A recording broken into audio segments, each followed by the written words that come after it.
So, how's everybody doing today? I'm going to teach you how to pan fry. We're specifically using chicken, wow, I can speak. But we can use this method whether it's for making pork schnitzel or pan frying any type of chicken, whether that's chicken breasts, chicken tenders, chicken nuggets. So the method is going to be similar. I'm going to walk you through how to work with chicken breasts, how to cut them and butcher them into what's called paillard cuts or cutlets. We're also going to remove the tender and then work with that to make a combination of chicken tenders and pounded flat chicken breast pieces. Hi everybody, thanks for joining. All right, so starting with a chicken breast. This is boneless and skinless. Depending on how this comes to you, it may have the tender attached. So this is what I mean by that. This is this muscle on the back of the breast that sometimes opens up. So if this is the front of the breast where the skin is, then we're gonna flip that over and we're going to remove the tender. So I'm using a separate cutting board just to make my cleanup a little bit easier. I highly recommend that. So I'm cutting along here to separate the tender. This is a perfectly good piece later to bread and then fry. So I'm setting that aside.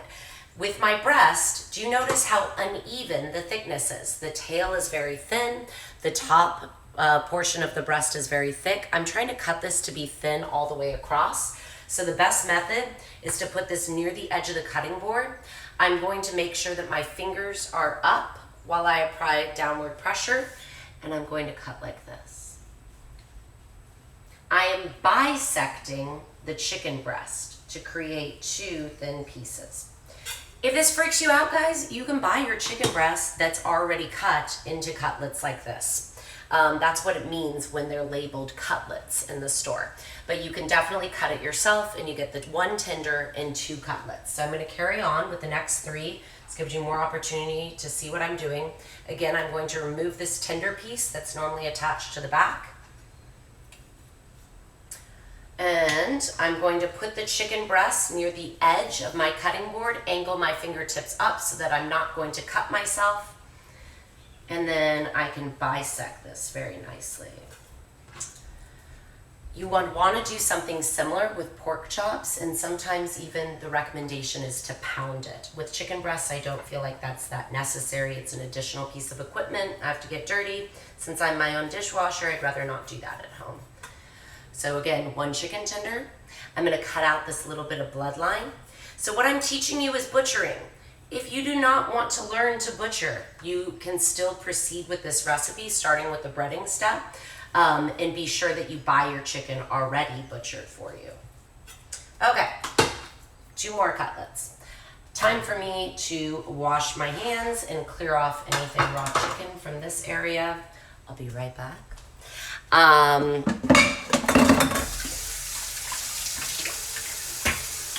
I swear I'm not leaving you.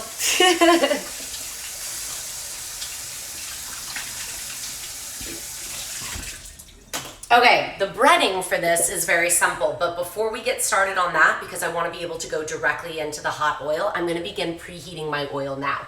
Please use a neutral flavored oil. This is not a good place for olive oil. I'm going to use avocado oil because I have it. Avocado oil is more expensive than canola. If you have canola, go with that. No reason that you need to go something fancy. But neutral oils with high smoke points are things like canola oil, grapeseed oil, avocado oil, safflower oil. Those are all great options that don't have a lot of residual extra flavor, so it's not going to kind of impose its own flavor profile on whatever it is that you're trying to make. Okay, this is going to begin preheating. I'm going to make sure that I have enough oil in the pan, I almost do already, to cover the bottom of the pan. And I will show you exactly what I mean when we start frying the chicken. It'll be more obvious there, and I'll bring the phone over at that point. Right now, I'm going to do the first step. We're doing something called a standard breading procedure. This is something that you learn about in culinary school. It's normally a 3-step process. When I worked at America's Test Kitchen at Cooks Illustrated, we realized we could actually eliminate one of the steps. So typically what you do is you dredge in flour, you then put it in egg wash, and then you put it into, say, breadcrumbs or an additional layer of flour, your choice. In our case, what I've noticed and what we learned at America's Test Kitchen is that you can actually combine the first two steps. You can put one egg, so this is literally only a single egg in here, if you can see. Sorry, tilting is not my forte, in case you saw my frittata class. And 1 tablespoon of flour. That's going to be sufficient. We're gonna mix this until it is very smooth. But we wanna season, and by season I mean salt, every layer of this. So I'm salting this egg and flour mixture. That's a nice hefty pinch of salt. We're gonna salt our chicken and we're gonna salt our breadcrumbs. So that way there is seasoning, there's flavor into each of those layers. That's very important. All right, so getting this nice and whisked down so that it's completely smooth and there's no more lumps of flour. That is the goal. So this is going to be the first step in our standard breading, in our modified standard breading procedure.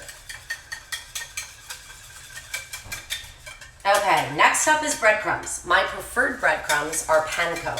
If you can get your hands on unseasoned panko, that's ideal. Unfortunately, I only have traditional breadcrumbs. This is like Progresso's plain breadcrumbs. Sometimes you'll see Italian seasoned breadcrumbs, things like that. It all works, but I like the kind of larger, less dense flakes that you get in panko. So if you can get your hands on that, do. Okay, this is nice and smooth. Show you what I mean. See how there's no lumps of flour. Done. Set that aside. With our breadcrumbs, what we're going to do is season them. The recipe I'm going to post over at celestival.com is with panko seasoned with things like dried mustard powder, garlic powder, and I believe salt and pepper. However, you can do whatever you want. We are going to use salt. Oh, I'm sorry. My recipe is also going to talk about how you could incorporate Parmesan cheese into this. So my recipe will give you lots of options. I'm doing the most basic today, meaning I've eliminated the Parmesan cheese, so I must add salt. That's very important. Otherwise it won't be, the breadcrumbs will just taste like plain bread instead of kind of salty bread. I'm eliminating the garlic powder and the mustard powder just because I don't have it. That's it. I have no better reason than that. But guess what I do have? It's this really fun like Korean seasoning, Korean seasoning, sorry, Japanese. And it's got things like chili pepper, orange peel, some sesame seeds, some spicy pepper, as well as ginger and seaweed. So I'm gonna flavor my breadcrumbs with that. This is not vital. Don't feel like you can't make your recipe, my recipe here, without this. If you wanna add other spices, you can.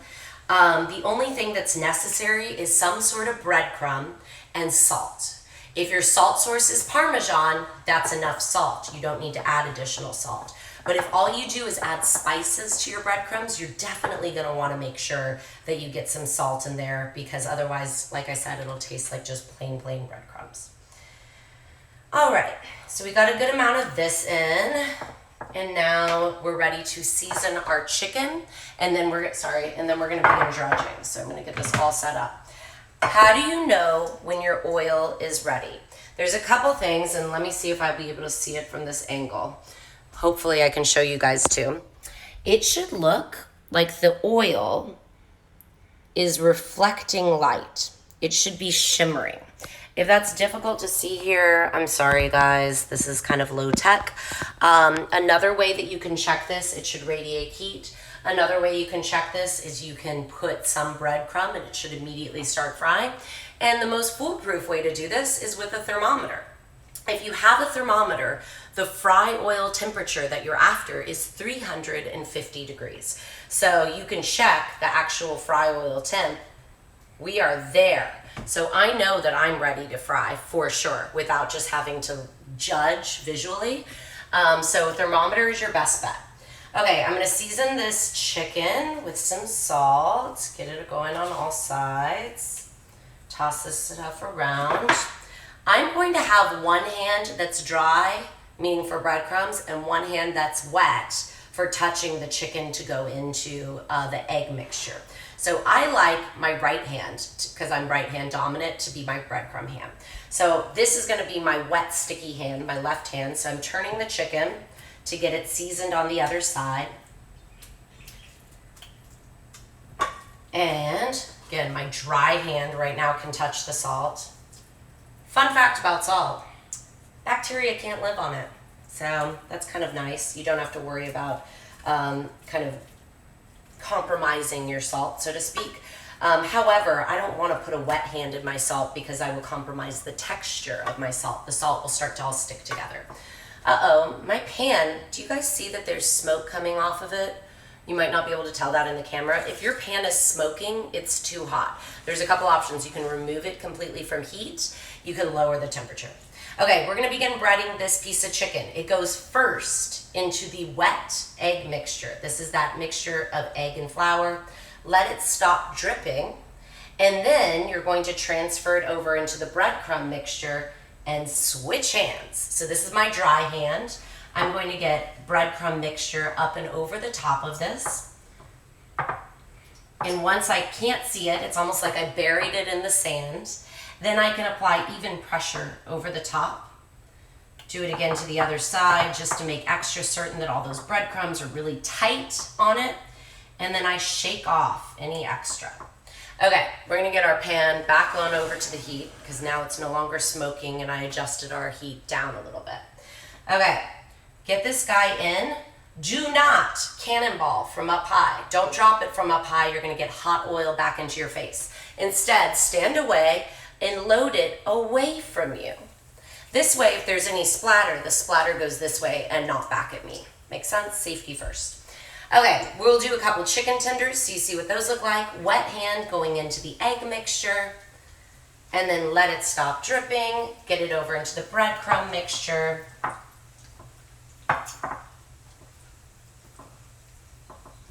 Press it on really well. And then we're gonna shake off extra breadcrumbs and load it in away from ourselves. See how I'm letting this go down slowly? I didn't drop it all at once, and I dropped it away from me. Okay, one more chicken tender will fit in there at the same time as all the rest of this. And then I'm gonna talk you through how to judge doneness.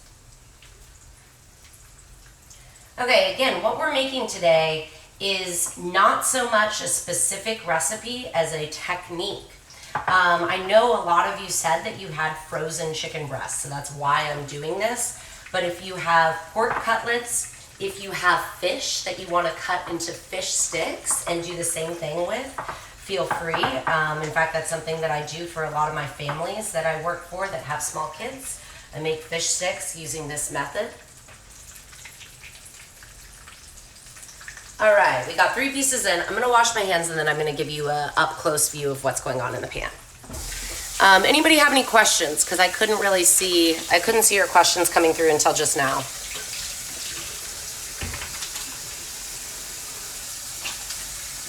All right, hands are almost clean.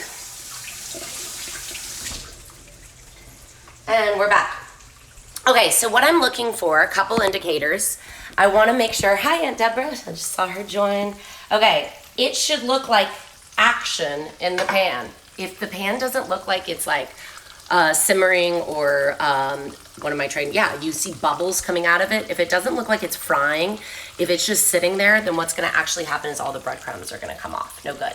So it should look like this. Okay. We're going to wait until it looks browned on one side before checking and turning. And again, we're going to be very cautious about how we turn our chicken, because if you turn it and you splash it, you're going to splash hot oil on yourself. This is 350-degree oil. It is hot enough to give you a 3rd-degree burn. This is no joke, okay? So this is not like getting a little bit of boiling water on you. So make sure that you use something like tongs. If you're gonna use a tool like this, I'll show you the best method for that, but I believe tongs are the best tool here. I'm gonna have ready to go paper towel lined plate. My ideal way to preserve the crunchiness and the crispiness of pan-fried chicken, or really fried anything, is actually to put a rack inside of a sheet tray. Unfortunately, I don't have that here, okay? So I'm making do with paper towels on top of the plate. But ideally, you want a rack so that you get airflow and then it stays extra crispy. Win-win. Okay, so using my tongs, I'm gonna give this a little peek. It's a little bit pale, Do you see what I'm talking about here? I want it to be a little bit more golden, so we're gonna let that continue to cook. While I'm over here, I'm gonna finish breading the extra pieces and I'll put them onto a plate, and then that way they're just gonna be ready to add to the pan whenever I'm ready. All right, so more breading going on. Again, I have a wet hand and I have a dry hand. This is how you can do this without needing help.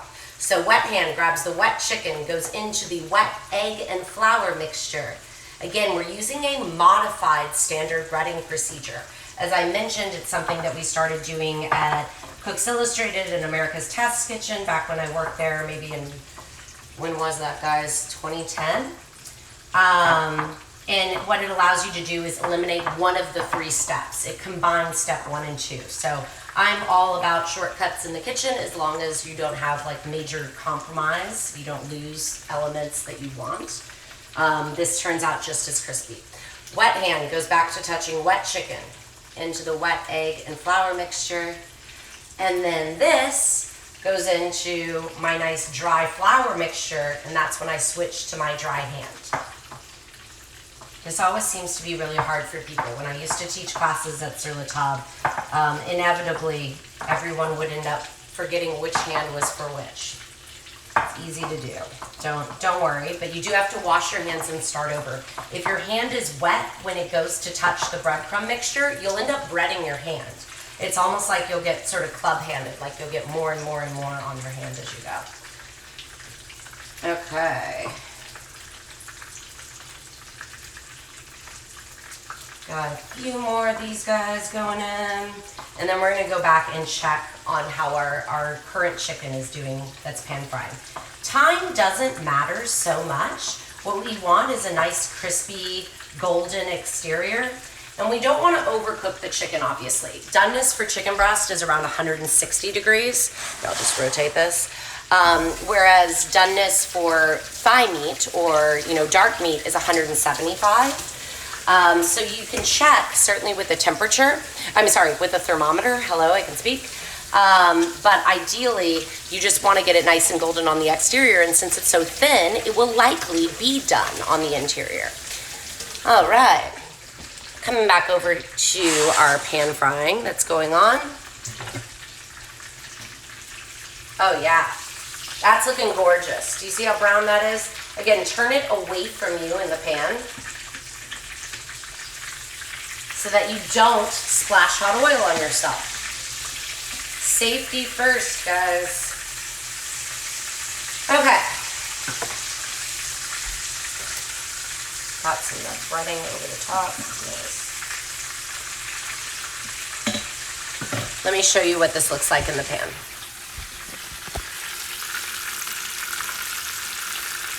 All right. So that's exactly what we're looking for. Again, like I mentioned, you can use any particular protein, but to me, this is a way to make chicken breasts taste great.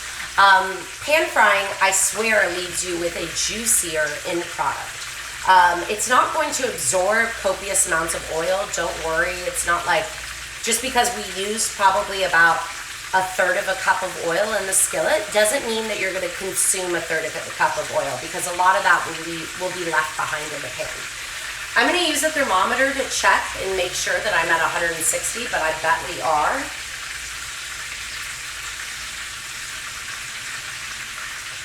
We are all the way up to 145, which is good. That means it gives us a little bit more time to get it browned on the other side.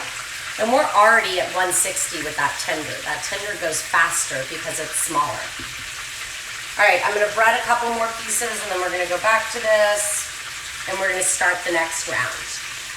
Please chime in with any questions. I'm not going to keep you guys on camera while I do this round after round.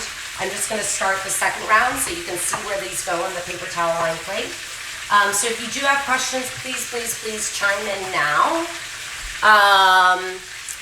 Is it essential to season before battering? Absolutely. Okay, the reason for this is that we don't want only the breadcrumbs to taste seasoned. We want the chicken to taste seasoned. Have you ever had, what's a good example of this? Imagine people have a hard time imagining this because by and large, you've eaten food that was properly prepared. But if you just cook your chicken and then you add salt over the surface, it doesn't taste properly seasoned. It's like no amount of salt that you could add at the end could make up for the fact that you didn't touch it next to the protein. You'll just kind of feel like there's something lackluster about it. So I highly recommend seasoning each layer so that the breadcrumbs taste seasoned and the chicken itself tastes seasoned. It's like why we put sugar in the layers of cake and not just sugar in the frosting. Imagine if you just put bread, layers of bread with frosting on it. Wouldn't taste like a cake, right? So this wouldn't taste like savory chicken meat. All right, we're gonna get these guys out and transferred to our paper towel lined plate.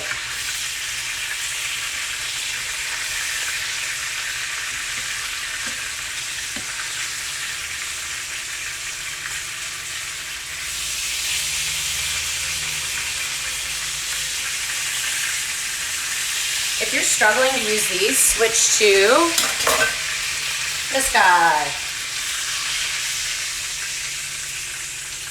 All right, and now I'm touching raw chicken one last time to get this all in. I'm gonna wash all the tools that I touched that had raw chicken hands on them. And then I'm gonna show you what a cross section of one of these guys looks like so that you can see what it is that you would be making and enjoying. All right, just washing my hands, lots and lots of that. The recipe for this is gonna be posted over at celestible.com. I really like including things like shredded Parmesan cheese in the breadcrumb mixture itself, so I'll put that into the recipe. But do understand that you can make it the way I made it today by just seasoning the breadcrumbs with salt instead of seasoning them with Parmesan. All right, take a look at one of these guys. This is gonna, woo, ha, I'm back, don't worry. This is going to be super hot, so I'm probably not going to eat a bite of this. Yeah, it's almost too hot. I'm gonna cut it with a knife and fork. Oh wow, cute little knife that we got going there. All right, so we're breading the second batch, or rather we're frying the second batch while this first batch would be cooling. If you're gonna serve a giant family, you could keep this plate with the paper towel and everything in a low oven at about 200 degrees so that way it stays hot while you prepare everything else. Okay, see what this looks like. Nice. So we got this nice breadcrumb crust, perfectly cooked chicken in there. These are great as just kid snacks as is. This is also the base for making chicken parmesan. So this is step one of making chicken parm, and then you serve it alongside fresh mozzarella that's melted with your tomato sauce and a bunch of basil leaves. And all right, let me know if you guys have questions. I will be doing this every Monday through Friday, 5 p.m. Eastern Standard Time. I'll be posting recipes over at celestible.com. All right, thanks guys.